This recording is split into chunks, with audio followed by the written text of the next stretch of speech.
Well, hello, friends, and thank you for joining me on the Daily Connection. We're in Luke chapter 14 today. I'm fascinated by Luke because it seems that he, of the four gospel writers, spends the most time really honing in on the cost of following Jesus. I'm not sure if that relates to the audience he was writing to. We know, for one, he was writing to Theophilus, a man of great influence, and perhaps letting him know that, hey, don't let your affluency get in the way of your following Jesus. Make sure that you always keep Jesus as the priority of your life. And I would say priority is the perfect word for today's text, because I want to focus in on verses 25 through 33. So here we're told that Jesus, it's a great crowds were traveling with him, so he turned to them and said, "If anyone comes to me and does not hate his own father and mother, wife and children, brothers and sisters, yes, and even his own life, he cannot be my disciple. Whoever does not bear his own cross and come after me cannot be my disciple. For which of you wanting to build a tower doesn't first sit down and calculate the cost to see if he has enough to complete it?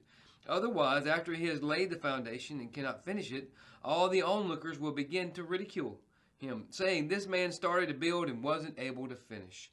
Or what king going to war against another king will not first sit down and decide if he's able with 10,000 to oppose the one who comes against him with 20,000?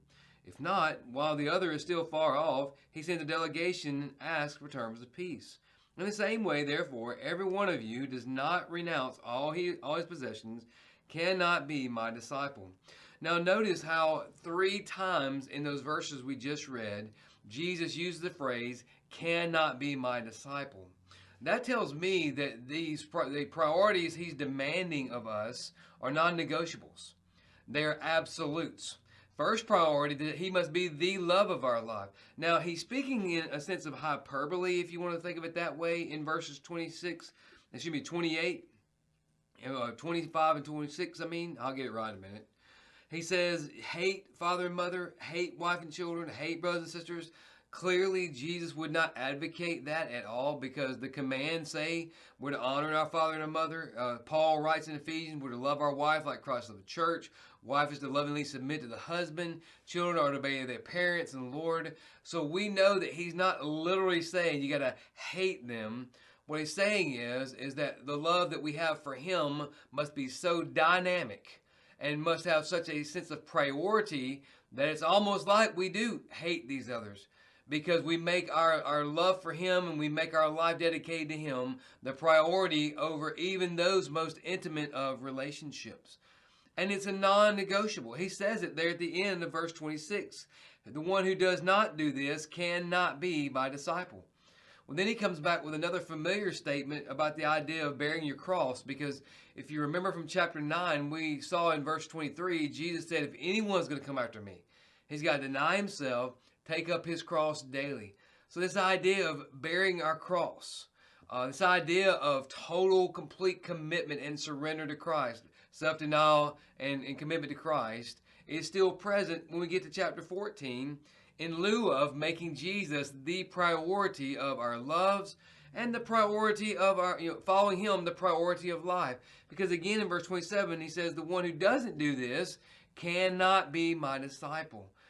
And I love what he says next, because it's almost like he's saying, hey, don't make a haphazard decision. Don't enter into this lightly. Don't be coerced into the decision to follow me.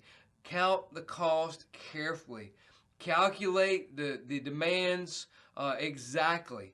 And that's what he's getting at. First of all, one who undertakes a construction project, a high-vis construction project. In our modern time, it might be like somebody says, hey, I'm going to go build a skyscraper. Or I'm going to build this giant complex of condos. But yet they only get a couple of them built, and it's clear it's unfinished. It's clear the landscape is unkept. They will be ridiculed and mocked because they entered into this pursuit and this project, and they didn't carefully calculate the cost. It was a haphazard decision. In the same way, he says, what if a king has an enemy and he's coming against him with double his resources and double his army?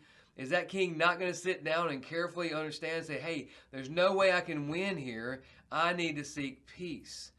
He says, in the same way, therefore, everyone who does not renounce all his possessions cannot be my disciple. So there is that commitment. There is that call to deny self. and follow him.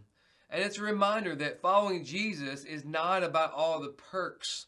It's not about all the the benefits that will come to us. Will we have benefits in salvation? Well, yeah.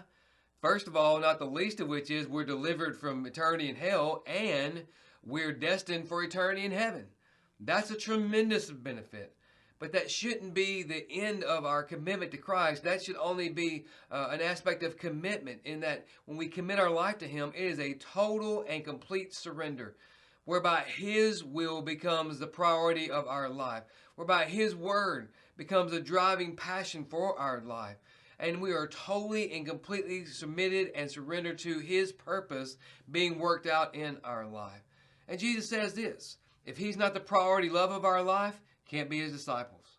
If we're not willing to prioritize following him daily and taking up our cross, can't be his disciple.